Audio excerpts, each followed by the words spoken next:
Salut, salut peuple de Dieu. Que le Seigneur Dieu vous bénisse abondamment. Soyez bénis, soyez bénis, soyez bénis. Vivez le Salem de Dieu. Moi, votre humble servante, Maman Sylvie Chirandi Mondika, je suis vraiment très heureuse de vous parler de la part de notre Seigneur. Laisse que Dieu vous bénisse partout là où vous nous suivez. Que le Seigneur soit avec vous. Sans plus tarder, nous allons faire la continuation de ce que nous avons parlé hier. Nous allons faire la suite de ce que nous avons parlé hier. Dans notre thème, toujours le thème que nous avons parlé hier. Toujours le thème que nous avons parlé hier. Chrétien, veille sur toi-même. Chrétien, veille sur toi-même. Chrétien, veille sur toi-même. Là, nous trouvons ça dans le livre de Matthieu. Dans le livre de Matthieu, chapitre 26. Hier, nous avons lu le livre de Matthieu au chapitre 26, versets 56 à 30 à 56. Aujourd'hui, nous allons lire toujours dans le livre de Matthieu 26, chapitre 26, versets 56 à 75. Oui, versets 56 à 75. Mais nous n'allons pas s'arrêter sur chaque verset. Nous allons commencer à sauter. Je lis au nom du Seigneur. Mais tout cela est arrivé afin que les écrits des prophètes furent accomplis. Alors tous les disciples abandonnèrent et prirent la fuite. Ceux qui étaient saisis, Jésus-Christ les amenèrent chez le souverain sacrificateur Caïphe, où les cibles étaient les anciens, étaient ensemblés. Pierre les suivit loin jusqu'à la cour du souverain sacrificateur. Il entra et saisit avec les serviteurs pour voir comment cela finirait. Les principaux sacrificateurs et tous les Sanhédrins cherchaient quelques faux témoignages contre Jésus-Christ, suffisant pour le faire mourir. Mais ils n'en trouvaient point. Quoique plusieurs faux témoins se firent présentés, en fait, il en vint deux qui durent. Celui-ci a dit: Jésus détruit le temple de Dieu et rétablit en 3 jours. Le souverain sacrificateur s'éleva et dit: Ne réponds-tu rien? Qu'est-ce que ces hommes déposent contre toi? Nous allons sauter. Nous allons lire maintenant le verset 69. Cependant, Pierre était assis dehors de la cour.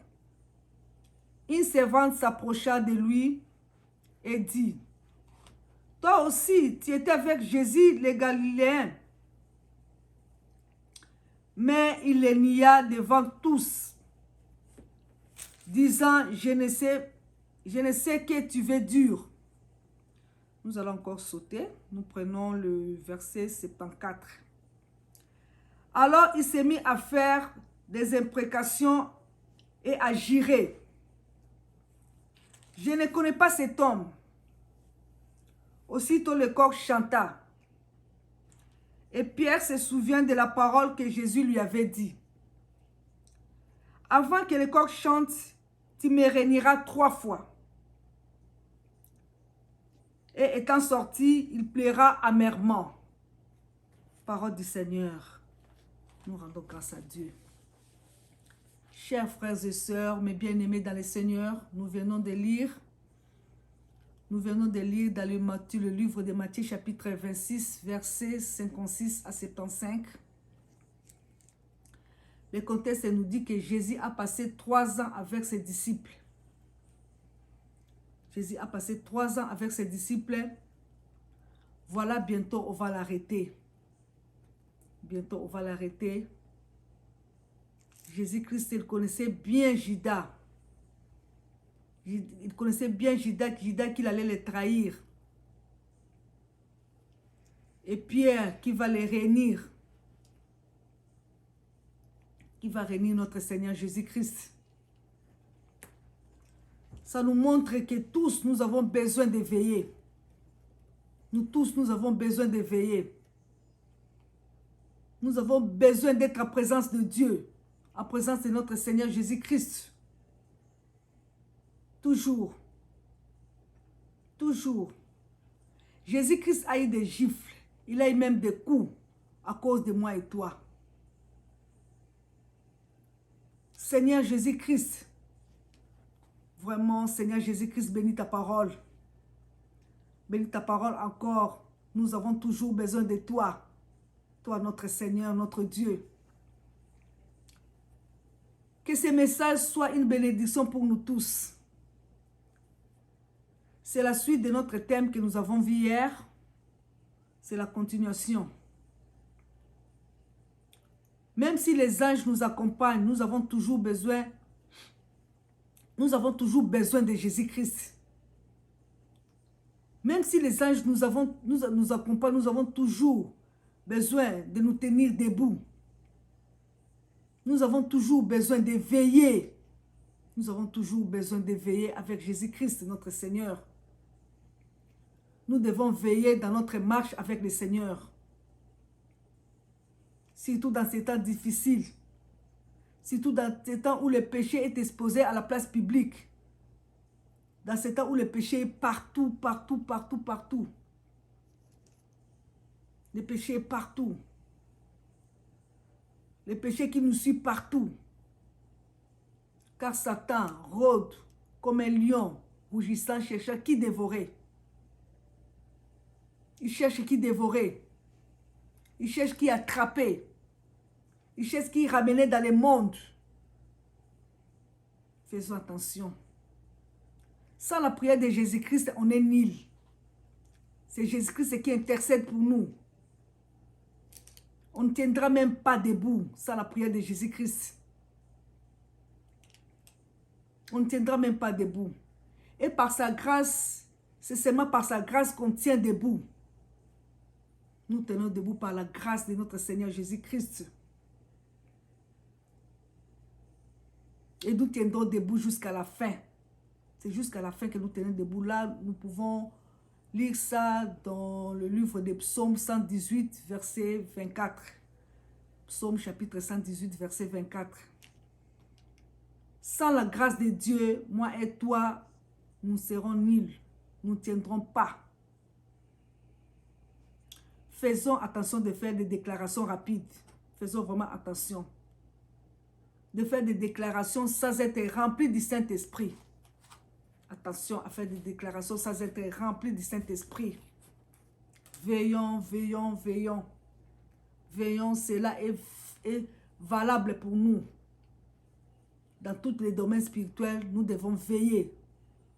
Nous devons veiller dans tous les domaines spirituels. Dans les autres domaines de la vie courante. Pas de précipitation.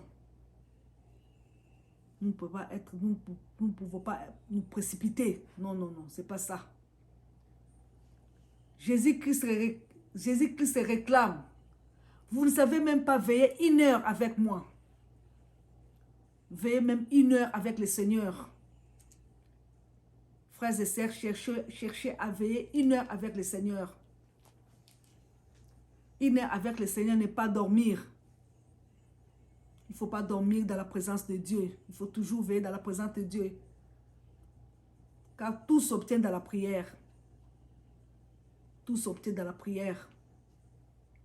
La direction divine, les instructions de Dieu, tout s'obtient dans la prière. Car une personne qui s'endormit spirituellement est une proie facile à l'ennemi. Il est vraiment une proie facile à l'ennemi. Minimum 1 heure par jour. Et le Seigneur va te donner des inspirations. 1 heure, minimum 1 heure par jour. Tu as des inspirations. Même pour gagner les âmes. Minimum 1 heure de prière. Ça fait du bien. Nous allons voir maintenant les actes charnels. Les actes charnels que Pierre a posés contre Jésus-Christ. Premier acte charnel, c'est d'abord Judas qui a trahi Jésus. Premier acte charnel, c'est Judas qui a trahi Jésus. Et deuxième acte charnel, Pierre coupa l'oreille d'un sacrificateur. Ce sont des actes vraiment qui sont charnels. Charnel. Troisième acte charnel, ce sont vraiment en tout cas des actes. Troisième acte charnel, les disciples abandonnent Jésus-Christ et prennent fuite. Les disciples ont abandonné Jésus-Christ et ils ont pris fuite. Ça, ce sont des actes charnels. Des actes qui ne glorifient pas notre Seigneur. Un enfant de Dieu, vraiment, ne doit pas avoir des actes charnels, des actes qui sont bizarres. Surtout quand on veut sur soi-même. On n'a pas des actes bizarres. Un enfant de Dieu doit toujours pardonner et rendre grâce à Dieu. Toujours pardonner et rendre grâce à Dieu. Toujours pardonner et rendre grâce à Dieu. Sur tout ça. Quand on veut sur soi-même, quand on ne veut pas sur soi-même, on commence à suivre le Seigneur de loin. On n'est plus près du Seigneur parce qu'on ne veille pas. On ne veille pas, on n'est plus près du Seigneur. On commence à suivre le Seigneur par loin. On suit le Seigneur par loin. On a plus de conviction à être près de lui. On a même peur d'être près de lui. On a peur d'être près de lui. On ne suit pas Jésus-Christ comme un agent de filature. Non. On ne suit pas Jésus-Christ comme un agent de filature. C'est comme si on a peur. Non, c'est pas ça. C'est pas ça. Vraiment, il faut être conscient. Être conscient de la présence de Dieu. Être toujours conscient de la présence de Dieu. Sans la communion avec Dieu, on est nul. Il faut toujours avoir communion avec Dieu. Sans la communion avec Dieu, c'est la catastrophe. Bien-aimé, c'est la catastrophe. C'est la catastrophe. Sans la communion avec Dieu, c'est la catastrophe. C'est la catastrophe. Soyons toujours présents dans la présence de Dieu. Car la distance fait beaucoup de choses, fait beaucoup de dégâts. Et Satan et ses démons viennent s'approcher de toi. Si tu es distance avec Jésus-Christ, c'est Satan qui s'approche de toi, qui est bien à côté de toi. Mais bien aimé, vraiment, soyons toujours à côté de Jésus-Christ. Soyons toujours à côté de Jésus-Christ. Que fait-il pour Dieu qui te parle? Le Dieu là qui te parle, le Dieu qui t'instruit. Que fais-tu pour lui? Tu fais quoi pour lui? Mes chers frères et sœurs, sers Dieu et Dieu te servira. Honore Dieu et Dieu t'honorera. Marche avec Dieu et Dieu marchera avec toi. Si on ne s'attache pas à Dieu, on cherchera à s'attacher à autre chose. On cherchera à s'attacher à autre chose. Là, ce n'est pas de Dieu. Là, ce n'est pas bon. Ce n'est pas de Dieu, ce n'est pas bon. Car on ne peut pas servir deux maîtres à la fois. On ne peut pas servir deux maîtres à la fois. Soyons entièrement au Seigneur. Soyons totalement au Seigneur. Car le péché attire les péchés. Le péché attire les péchés. C'est ce que la Bible nous dit. Et celui qui est saint, qui se sanctifie encore. Celui qui se suit encore. Là, nous trouvons ça dans le livre d'Apocalypse. Quand on ne veille pas sur soi-même, on se suit.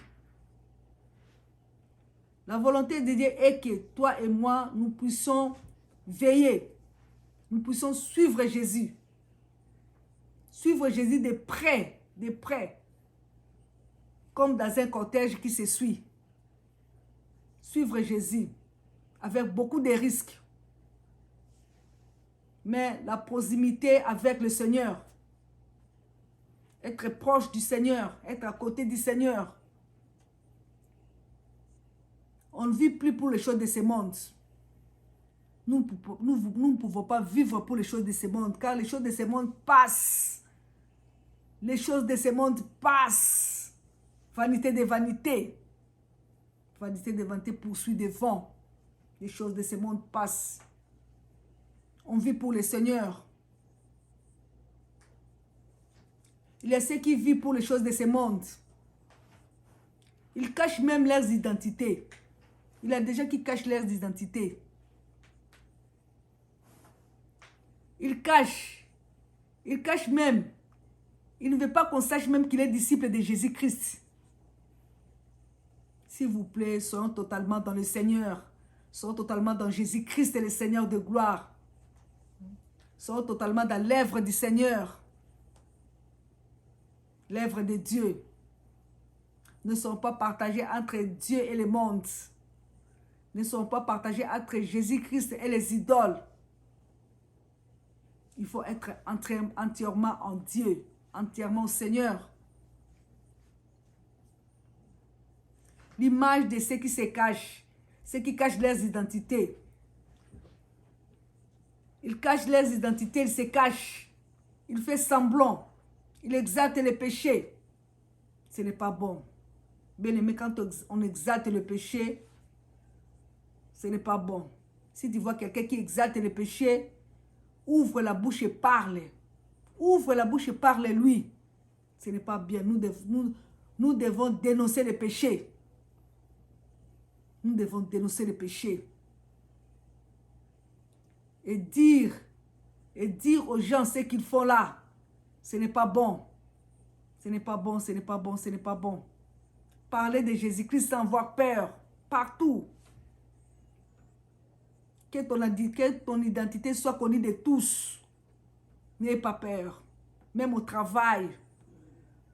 Car les vrais chrétiens sont des lumières, sont la lumière. Éclairant partout là où nous nous trouvons. Ceux qui cachent leurs identités, ils peuvent même cacher leur Bible. Ils peuvent même cacher leur Bible. Et il se sent à l'aise parmi les païens. Il est à l'aise parmi les païens. Ils n'ont pas honte. Mais ils ont honte de témoigner à la place publique la présence de Jésus-Christ. Ils ont toujours honte de témoigner à la place publique la présence de Jésus-Christ. Là, on devient un faux ambassadeur. On n'est plus un vrai ambassadeur, on est devenu un faux ambassadeur. Ça, là, tu déçois le Seigneur Jésus-Christ. Lorsque tu caches ton identité. Ne cache pas. Ne cachons pas notre identité. Ne cachons pas notre identité. C'est l'immunité qui doit caractériser les enfants de Dieu. L'enfant de Dieu doit être humble. L'immunité doit caractériser l'enfant de Dieu. L'humilité doit caractériser l'enfant de Dieu. Dans toutes circonstances. Dans toutes circonstances, mes frères et sœurs. Nous devons afficher notre identité. Par notre façon de parler. Par notre façon d'agir. Surtout. Souvent, on veut faire plaisir aux gens. Au lieu de faire plaisir à Dieu, nous voulons faire plaisir aux gens. Ça, c'est anormal. Ce n'est pas bien, c'est anormal. Quand on est proche de quelqu'un, on peut lui parler. Donc, il faut être proche de Jésus-Christ pour lui parler. Quand on est à distance, c'est compliqué. C'est compliqué vraiment. Ne suivez jamais le Seigneur de loin. Il ne faut pas suivre le Seigneur de loin. Suivez le Seigneur de près. De près. Suivez le Seigneur de près. Toujours impacté. Toujours influencé. Impacté toujours. Influencé toujours avec Jésus-Christ. Partout. Même lorsqu'on a l'opportunité de pécher, on ne peut pas tomber dans les pièges de Satan. Non. On ne peut pas tomber dans les pièges de Satan. Surtout qu'on est enfant de Dieu. En disant que je vais pécher et je vais confesser. Non, non, non, ça c'est anormal. Je vais pécher, je vais confesser. Non, c'est pas ça. Ça, ce n'est pas de Dieu, non. Quand on s'habitue à un péché, ça devient un lien. On s'habitue à un péché, ça devient un lien. Et après, c'est une possession. Tu deviens possédé. Ça, ce n'est pas bien, ce n'est pas normal. Là, nous trouvons ça dans le verset 71. Pierre a juré, il ne connaissait pas Jésus-Christ. Il a juré qu'il ne connaissait pas Jésus-Christ. Et le coq a chanté. Le coq a chanté. Il s'est rappelé. Pierre s'est rappelé. Ah! Il s'est rappelé. Pierre était devenu charnel. Pierre était devenu vraiment charnel, charnel, charnel. Il a régné le maître. Est-ce que toi, tu as déjà régné le maître? Il t'est déjà arrivé de régner le maître? Pose-toi cette question. S'il t'est déjà arrivé de régner le maître,